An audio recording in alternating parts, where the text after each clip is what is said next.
need to be louder, Tyler? That's my job, Michael. Okay. All right, welcome to 1 Million Cups Daytona Beach, everybody. Thanks so much for being here, supporting Volusia County's entrepreneurship community. I'm Michael Zaharias, as many of you know, one of your volunteer organizers. There's 10 of us that put this on every week. If you're an organizer, hands up real quick. Round of applause for the organizers. Okay.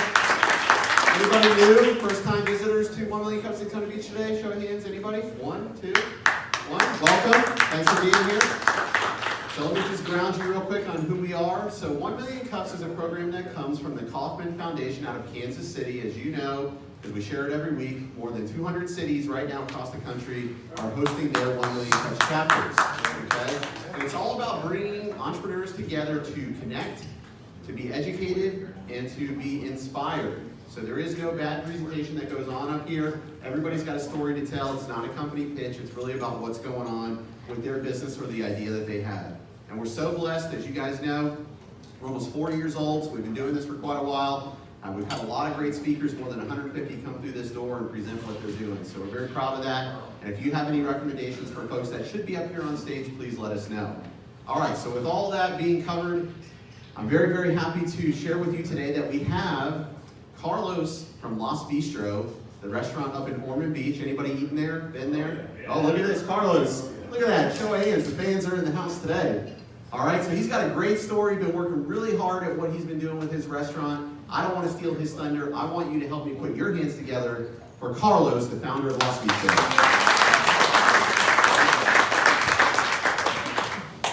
Good morning, and thank you very much for having me. Greatly appreciated. My name is Carlos Soldevilla. I am the owner of Bistro. Let's see, my background is, both my parents are from Peru, so I'm Peruvian blood, that's where I get the tan. But I was born in Boston, so first generation American. My mother couldn't take another winter up there, so we moved down here when I was 11 years old. Consequently, that's when my father opened up a restaurant. So I've been in the restaurant business since 11 years old. That's kind of how I got in the industry. I tried to get out of it twice. Clearly, this is what I'm supposed to do.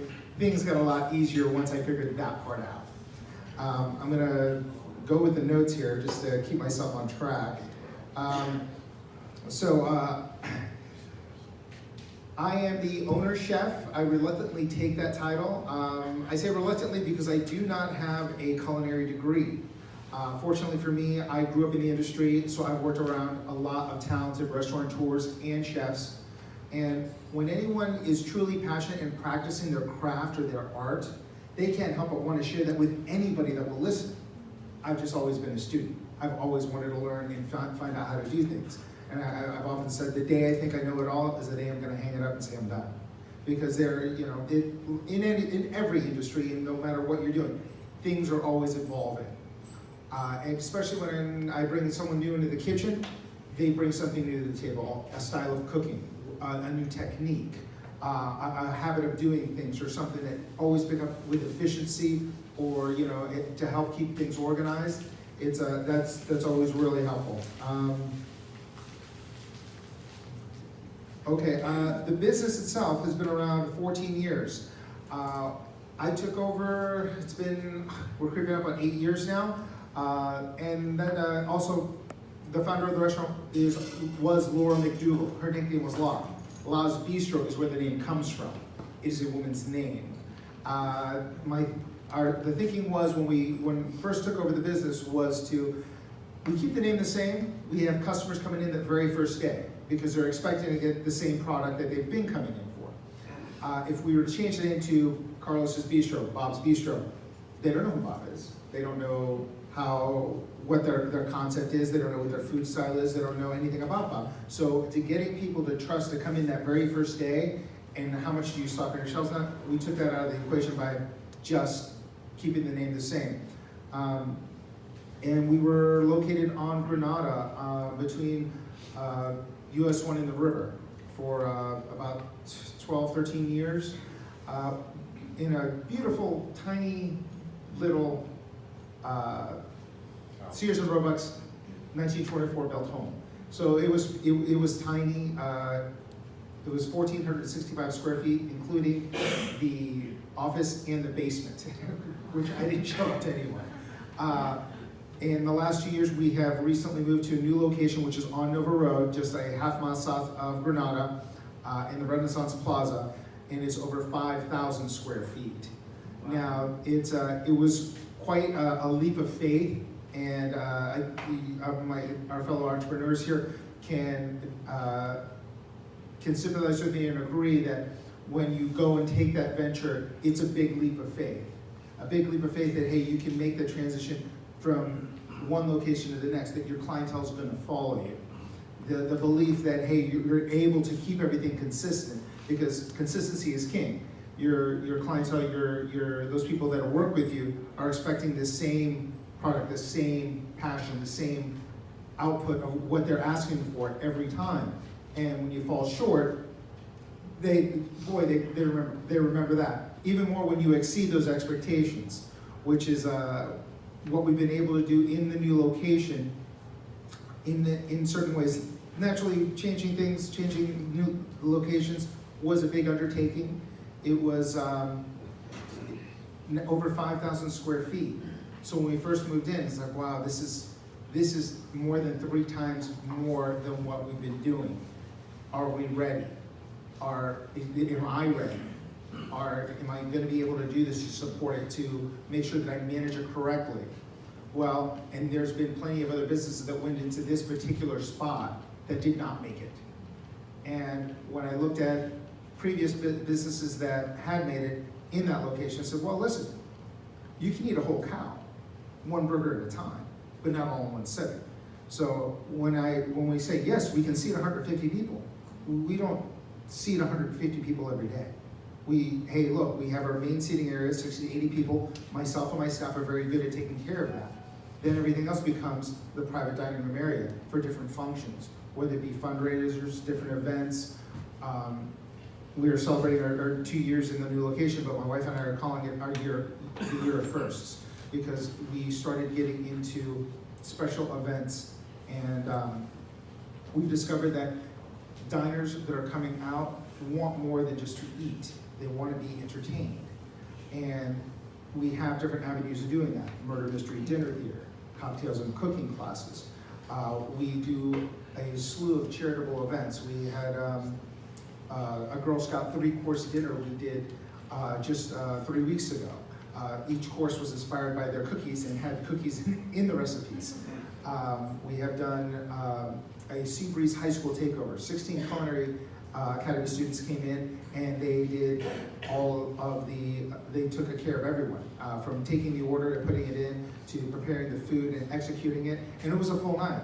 It was quite an undertaking, and the kids really appreciated. What I loved about it was that there was such a thrill to just be there, and they wanted to learn everything.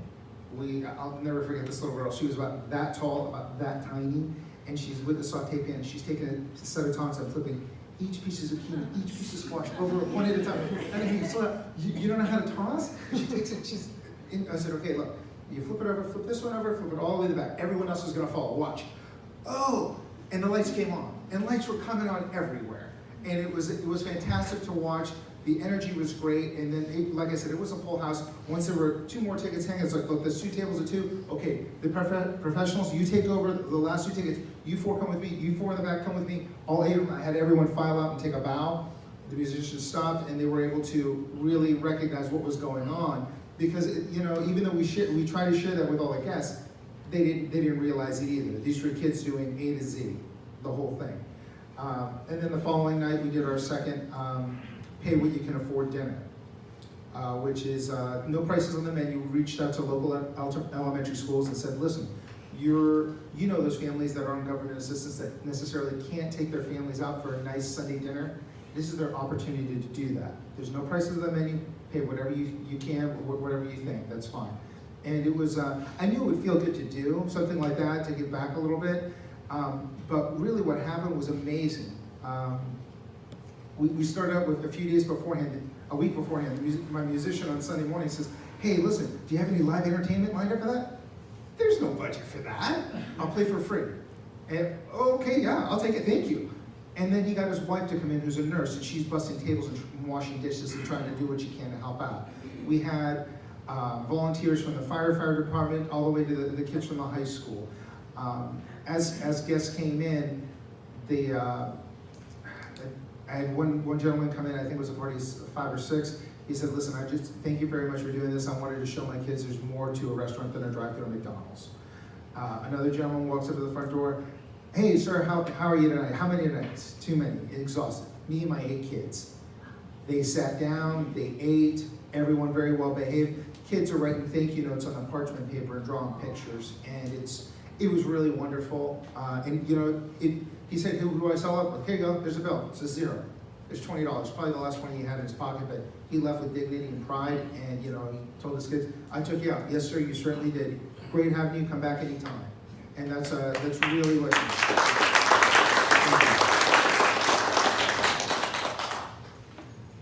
see. Okay, as I'm going down the list, our target market is really the locals. I mean, hey, great, bike week, race week, all the event weeks, all everyone that comes into town, that's great. Their money's green too, we'll take that too, that's fine. But it's, my wife Angie and I, we really focus on a grassroots campaign. We don't have an advertising budget. We have one little ad in Hometown News that comes out, and they sell gift certificates as trade. So we don't even spend money there. It's our food costs that we're looking at when it comes to that. Aside from that, we will volunteer for as many of the Taste of Warren we did just a couple weeks ago.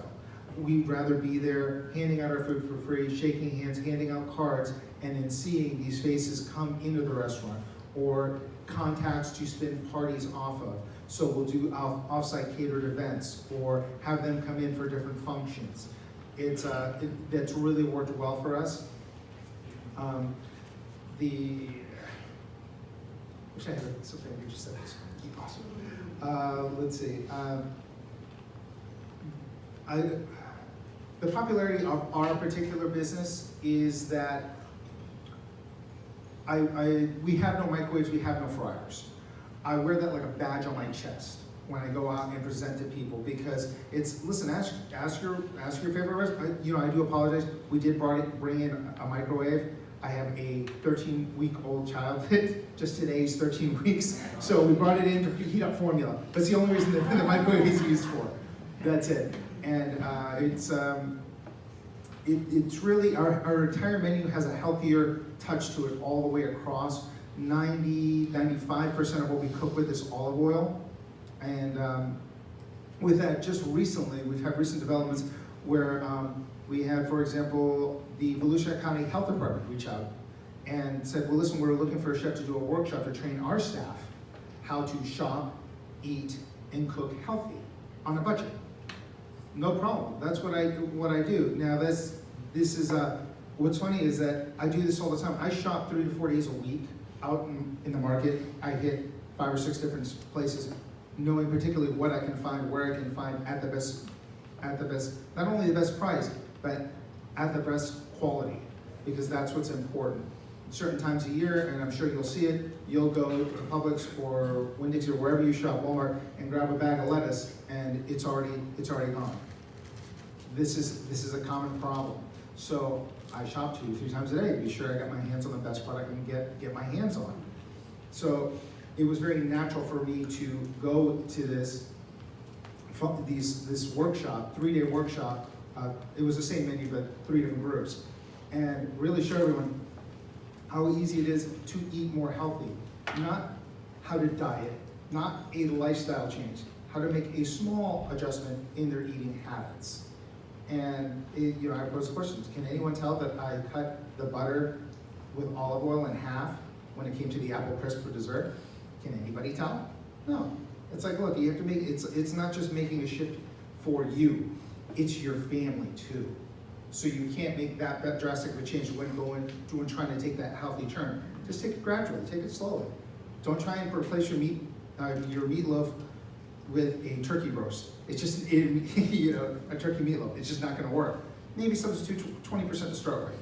Then gradually, continue to make that change and kind of let things take its course, and you'll find out what you like and what you don't like. And that's the beauty about cooking, is I handed out recipes for everything we made then for those workshops. The recipe is a guideline. It's not etched in stone. You know your palate. You know what you like. So a little more garlic, a little less garlic, a little more pepper, a little less pepper. Hey, I like more heat. Great. Put a little cayenne pepper in it. That's fine. Bring more heat to the party. Let's see. In finding the business that I currently own and how I got into this particular business, let's see. Prior to this business, I owned a pizza shop. It was it's 4 miles from here, behind Daytona State College. My family is still there running the pizza shop. It's called Pantheon Pizza. I ran the business for almost 5 years. It was a great business. I learned a lot. However, my heart really wasn't into it. This wasn't really my style of food. What I do now is more my style of food, that I can do 5 and 6 course wine dinners, that we can do wine tasting samplings. Like I said, I learned a lot. It was a great business, but I sold my shares to the rest of my family and then used that to purchase La's Bistro after finding it. Let's see. In purchasing also, I reached out to the SCORE agency, and here in Daytona, incredible resources. There's a wealth of knowledge there. And if you're thinking about venturing into a new business, by all means, reach out and see what they have available. They'll find a professional that has run that route, that has gone through that, that's taken all the aches and pains, and you can learn from their wisdom. It's not their knowledge, their wisdom, because so much of it is gained by the aches and pains of going through it. Something I love to share with people, especially when they ask me, oh, the restaurant business, that's great, you're wonderful, that's great. Hey, you always have a smile on your face. Let me explain something. This is a glassy facade. This is just a veneer, okay? You don't see all the headaches, the heartaches, the late nights, I'm a restaurateur, so my natural skill set is to be accommodating, to make my food, make my drinks, talk about cigars, talk about cordials, show you a good time. Believe me, it's not dealing with plumbing issues, a leaking roof. It's not dealing with payroll. It's not dealing with, what is that smell? They're working on the septic tank outside. It's Friday at 12:30. Are you kidding me? So there's right, you're feeling my pain over here. Yes, so there's all these other things. I'm glad that I love what I do so much that it helps me get through all of that. And it's still coming.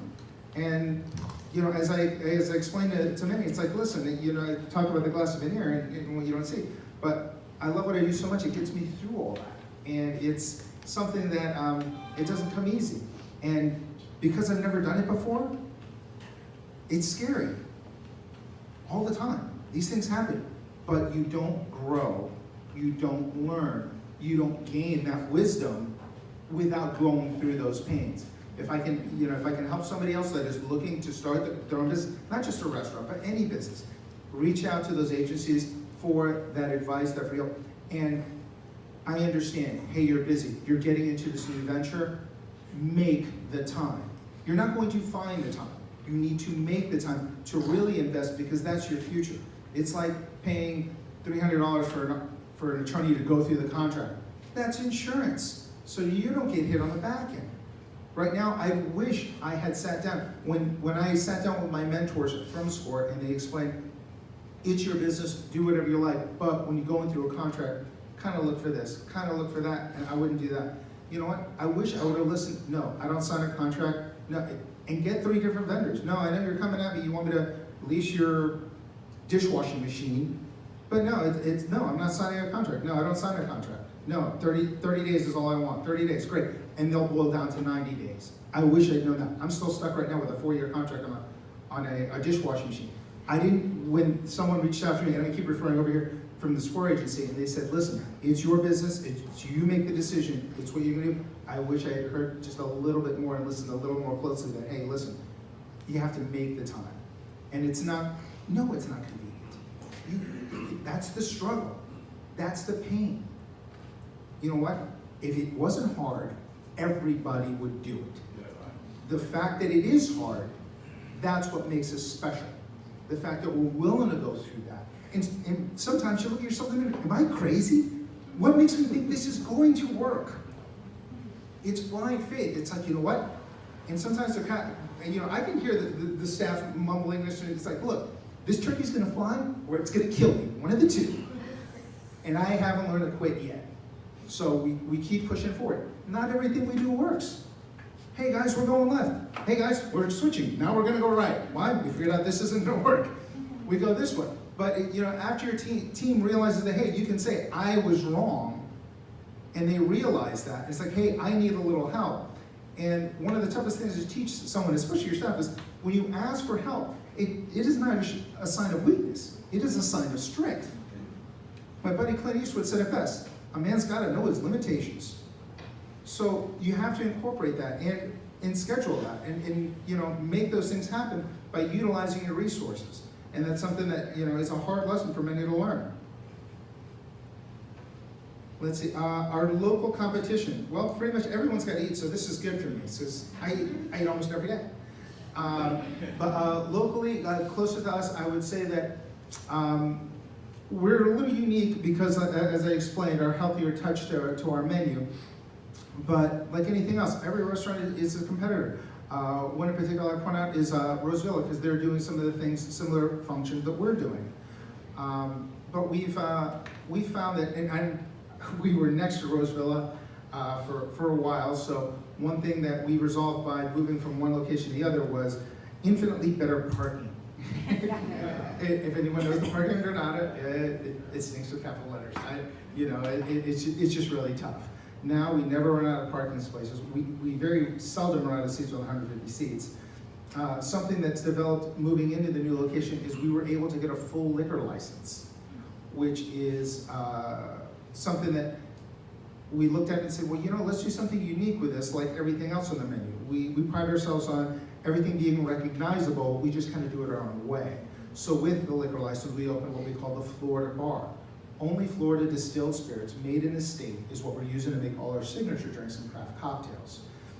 Let me tell you that when you order 1 or 2 bottles from these local distilleries, they really appreciate it, where they're reaching out to us, asking, can we come in and do trainings with your staff and tell them more about our concepts so they learn more about the spirits so they can sell more? Or can we come in and do events with your guests? Now this is where Angie's, her creative juices, my wife, she really came out with it. And she's the one that connected us with the murder mystery, came up with the cocktails and cooking classes. So we feature a local distiller like Copper Bottom right here in Holly Hill. And we've had them in several times. And we've done three offsite jobs with them. Really great people. They came in, explained about their history of their company, how they got into it, very similar to this. And then we went through and showed everyone how to make an appetizer, entree, and dessert. Also how to make 3 different signature cocktails using their product to pair with each course. So it's a lot of fun. We've done 12 of them so far, and you know, my husband said, well, listen, it's time to go back through it and do it again. But it's great partnering with local companies that, you know, I can at least take a 5-minute and have this kind of discussion that you're feeling my pain. You know what I'm talking about. And it, you know, it's, you know, they can sign and go, yeah, me too. And that's special when you find someone like that you can relate and say, yeah, me too, I get it. And especially when you talk about all the lumps and bruises you go through. Let's see. Some of the adversities and things that we've overcome was, let's see, moving into the new location was, this isn't gonna work. Oh, that place is cursed. It's gonna be mine. And it was daunting to start with. But you know, because of the clientele that we have and the strong relationships we've formed with those customers already, 2 months before the big shift changed from one location to the next, we were telling everyone, hey, listen, I wanted to let you know this was what's going on. And it was incredible. People were finding out and there was a buzz about it. And you know, I said, Carlos, oh, thank God you're here. You know what? I heard some really terrible news. You know what? I have really great news. I'll go first. We're moving. That was my news. That's what I heard. And it's like, well, no, it's not a good thing. It's a great thing. And we saw a surge of business prior to the move and an even bigger surge when we moved, because everyone had to check out the new place. Is it going to be the same? It was overwhelming to start with. Like I said, well, I'm used to shopping for 60, 80 people. My staff, I had a staff to take care of 60 to 80 people and take care of them well. All of a sudden, when we've got 100 people at the door, and oh my gosh, our first Sunday was remarkable. I hear slamming of pots and pans in the back. That's the kitchen screaming, I need help. You have to identify this. And as a floor manager, you realize that, hey, listen, no one likes to ask for help, but there are clear signs that they need help. One is the person waiting on tables. It doesn't look at anybody that's got tunnel vision that's just doing this. They're screaming they need help. How can I help you? I don't need anything. You don't want to tell me? Fine. I'll walk to your station and figure it out and catch everyone up. And 9 times out of 10, they just need water to everyone, coffee, or clearing the tables. If you just do those things, they can do everything else. They can get the straw for this lady, more sauce for this lady, nice tea over here, soda over here. They can take care of everything else. It's just those things that are slow them down. So I'm hearing slamming of pots and pans in the back. I run in the back. What do you need? We need everything. I take 10 minutes. I chop up everything they need. Okay, you guys are all set? I walk up. I see one gentleman. Oh, good. I see. All right. I'll shake everyone's hand at the front desk. Then I thank them for waiting, and then I go to shake their first hand, and I see 25 people standing behind me. And I look at the hostess. I look right. It's like, I don't have the time. I got a full dining room. I do not have time to shake 25 hands. Take a step back, folks. Thank you so much for coming in. Really appreciate it. It takes more than me and the staff to make this place a home. It takes all of your support and you guys coming in. I can't thank you so much for that. If Hannah's got your name over here, we're going to take really great care of you. I'm going to check on each and every one of you just like I always do. I'll be back in just a few minutes. I turn around and Hannah turns around and she goes, oh my God, it's so great. You just did that. Okay, well, what do you need? She goes, I got a party at 7 and a party at 10. I don't know where they're going to go. It's like, I'll figure that out. Give me 2 minutes. And then we figured out, and then we go through. And even though those same guests are asking, why don't you just seat us back there? There's plenty of tables and chairs back there. If I seat you back there, the first thing that's going to happen is the staff in the front of the house, your servers are going to be overwhelmed. The second thing that's going to happen is the kitchen's going to be overwhelmed, and then the quality of food is going to fall. You came in here for a good meal, what we always produce, you're going to get that. But it's got to be done correctly. I can't overwhelm my staff because, it's like moving in a new house. You move into a new house, where did I put the spoons? Where's the sugar? Where's the coffee? And that's happening not only with the dining room and in the kitchen as well. Getting that transition, that adjustment. And let's see, I think I covered anything that I knew now that I wish I knew before. The contracts in negotiation and how much leverage an owner has when, hey, listen, negotiating. I want to move into your building. I want to move into this. What kind of incentives can you give me? What kind of things? Had I gone out and made a little more time for the square agency, I keep looking at this down. I would have gone to 3 or 4 and said, okay, look, they're willing to offer me this. Can you trump that? And pin mommy against daddy and back and forth, like I should have done with the dishwashing machine, like I should have done with the point of sale system, with and really price that out.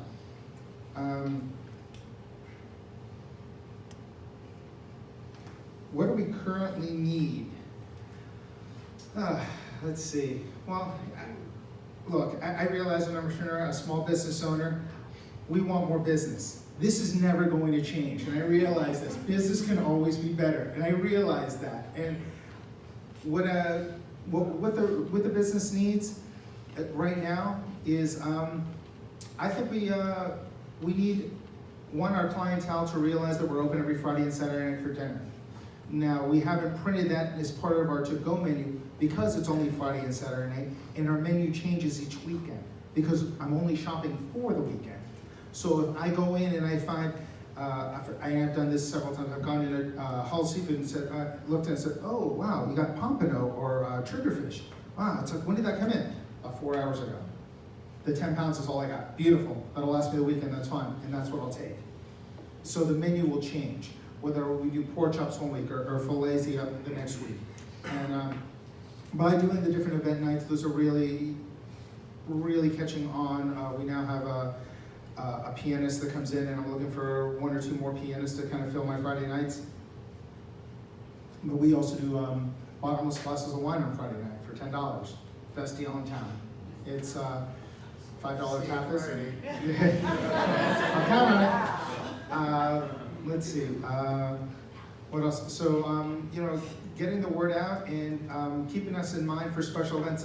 Events have really become our specialty, where not only are we doing baby showers and bridal showers, so dinner laws, Bistro's bread and butter for I don't know how long. I do them every week, sometimes 2 or 3 times a week.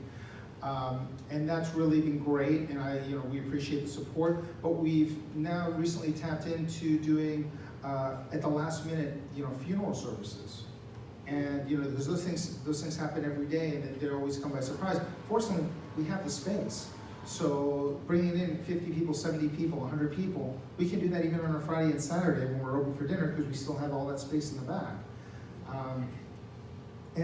We not only have we done those private events, and the public events, the coaches and cooking classes, things like that, but we have also done fundraisers for different organizations, and 1Million Cups is coming in just a few weeks, and we're excited and looking forward to that.